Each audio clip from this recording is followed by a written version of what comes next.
गुल्ली बुल्ली आज अपने घर से दूर कहीं घूमने जा रही हैं। गुल्ली पूरी तैयारी के साथ घर के बाहर खड़ा हुआ है और गुल्ली अंदर अपना बैग लेने गया हुआ है। गुल्ली गुल्ली को आवाज लगाता है और कहता है, गुल्ली जल्दी करो, हमें स्टेशन टाइम पर पहुंचना है और रास्ते में हमें शॉन को भी लेना है। कहीं ऐसा ना हो कि हमारी ट्रेन ही छूट जाए। इतने में ही गुल्ली आ जाता है और कहता है, बुल्ली शॉन का फोन आया था, वो पूरा तैयार हो चुका है। चलो अब जल्दी से चलकर शॉन को ले लेते हैं और सीधे स्टेशन पर चलते हैं।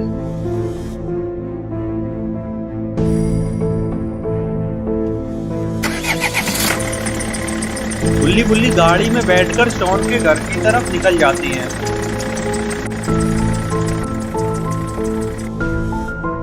और इधर शॉन अपने घर की बालकनी पर खड़ा हुआ है और रोड की तरफ ही देखे जा रहा है कि कहीं गुल्ली बुल्ली इसे छोड़कर अकेले ही न चले जाएं।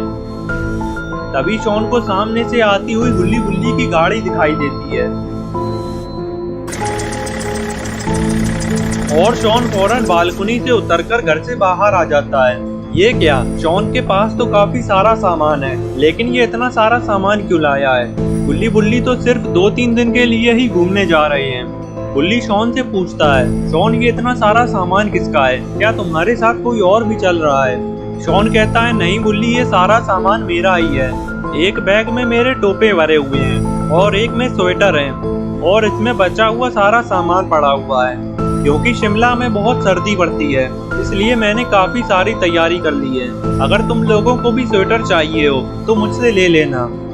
गुल्ली कहता है, बहुत अच्छे शॉन, इसीलिए तो हम तुम्हें हर बार अपने साथ ले जाते हैं। अगर शॉन हो साथ तो डरने की क्या बात। चलो अब जल्दी से गाड़ी में बैठो, वरना हमारी ट्रेन छूट जाएगी। शॉन गाड़ी में बैठ जाता है और गुल्ली बुल्ली शॉन स्टेशन की तरफ रवाना हो जाते हैं।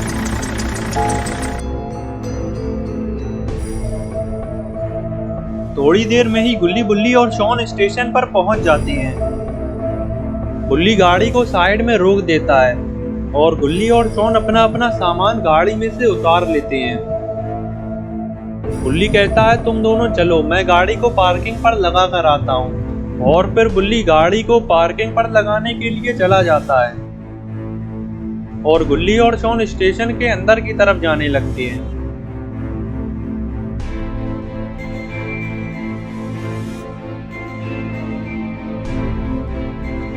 स्टेशन पर आते ही गुल्ली और शॉन साइड में खड़े हो जाते हैं और ट्रेन के आने का इंतजार करने लगते हैं।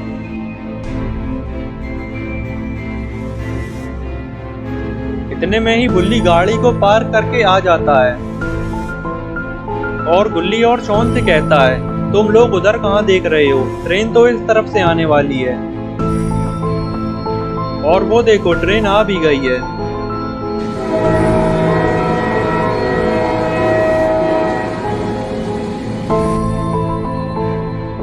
ट्रेन को आता देखकर गुल्ली बुल्ली और शॉन पूरी तैयारी के साथ खड़े हो जाती हैं और ट्रेन के रुकने का इंतजार करने लगते हैं।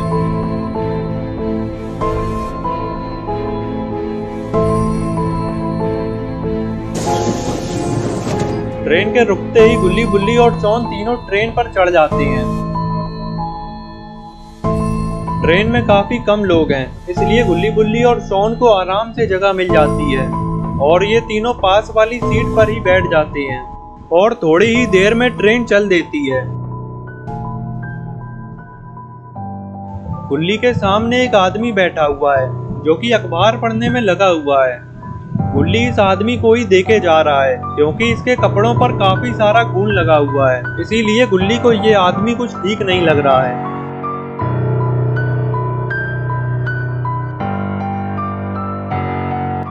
अरे ये तो जैब द किलर है, लेकिन ये यहाँ पर क्या कर रहा है? कहीं ये गुल्ली बुल्ली को मारने तो नहीं आया? लेकिन जैब द किलर तो गुल्ली बुल्ली को जानता भी नहीं है और ना ही गुल्ली बुल्ली जैब द किलर को जानती है। फिर आखिर जैब यहाँ पर करने के आया है? गुल्ली बुल्ली और शॉन जब जैब का चेहरा देखते हैं तो ये और ज्यादा घबरा जाते हैं क्योंकि जैब का चेहरा काफी डरावना लग रहा है और इसके सारे कपड़ों पर भी खून लगा हुआ है। तभी जैब अपनी जेब से अपना मोबाइल निकालता है और मोबाइल पर किसी आदमी का फोटो देखने लगता है लेकिन जेफ इस आदमी का फोटो क्यों देख रहा है? कहीं जेफ इस आदमी को इसी ट्रेन पर मारने तो नहीं आया है? तभी बुल्ली शॉन को एक इशारा करता है और शॉन फौरन ही समझ जाता है कि बुल्ली शॉन को जेफ के मोबाइल में देखने के लिए कह रहा है और फिर शॉन जेफ के मोबाइल में झांकने लगता है। लेकिन तभी जेफ अपना मोबाइल बंद कर देता है और यहाँ से उठकर जाने लगता है। जेफ के यहाँ से जाते ही बुल्ली शॉन से पूछता है, शॉन क्या हुआ? वो आदमी मोबाइल पर क्या कर रहा था? शॉन बताता है, बुल्ली शायद वो किसी का फोटो देख रहा था। तभी गुल्ली कहता है, मुझे वो आदमी कुछ ठीक नहीं लग रहा है। उसे देखकर तो ऐसा लग रहा है कि वो 2-3 लोगों को पहले ही मार चुका है। चलो बुल्ली, चलकर उसे देखते हैं। शॉन तुम यहीं बैठकर सारा सामान देखते रहना। बुल्ली जेफ को देखने के लिए जाने लगते हैं कि आखिर जेफ करने क्या गया है।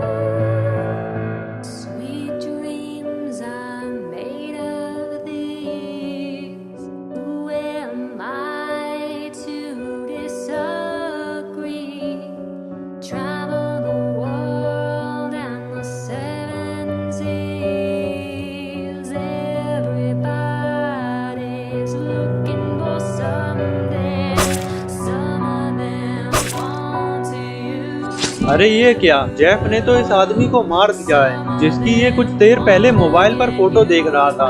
इसका मतलब जेफ इस आदमी को ही यहाँ पर मारने के लिए आया था। लेकिन बुल्ली ने जेफ को ऐसा करते हुए देख लिया है। जेफ जब पीछे मुड़ता है तो ये बुल्ली को देख लेता है और ये फौरन बुल्ली की तरफ दौड़ता है। बुल्ली जब जेफ को आता देखते हैं तो ये भी जेफ से बचकर भागने लगते हैं, क्योंकि बुल्ली ने जेफ को खून करते हुए देख लिया है। इसीलिए अब जेफ बुल्ली को भी मार कर ही रहेगा, क्योंकि जेफ अपने किए गए कामों का एक भी सबूत नहीं छोड़ता है। इधर शॉन जब बुल्ली के पीछे जेफ द किलर को आता हुआ देखता है तो शॉन भी बुल्ली के साथ भागने लगता है। अरे ये क्या, आगे तो कहीं जाने का रास्ता ही नहीं है। लगता है बुल्ली और शॉन ट्रेन के बिल्कुल आखिर तक पहुंच गए हैं और जेफ द किलर भी बिल्कुल बुल्ली और शॉन के पास में ही आ चुका है। शायद अब जेफ इन तीनों को भी मार देगा।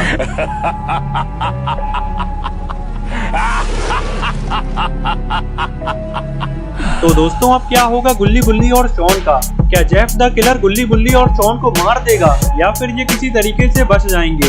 ये सब हम देखेंगे अगली वीडियो में। तो अगली वीडियो देखने के लिए चैनल को सब्सक्राइब कर लेना और बेल आइकन को भी दबा देना ताकि वीडियो अपलोड होते ही नोटिफिकेशन मिल सके।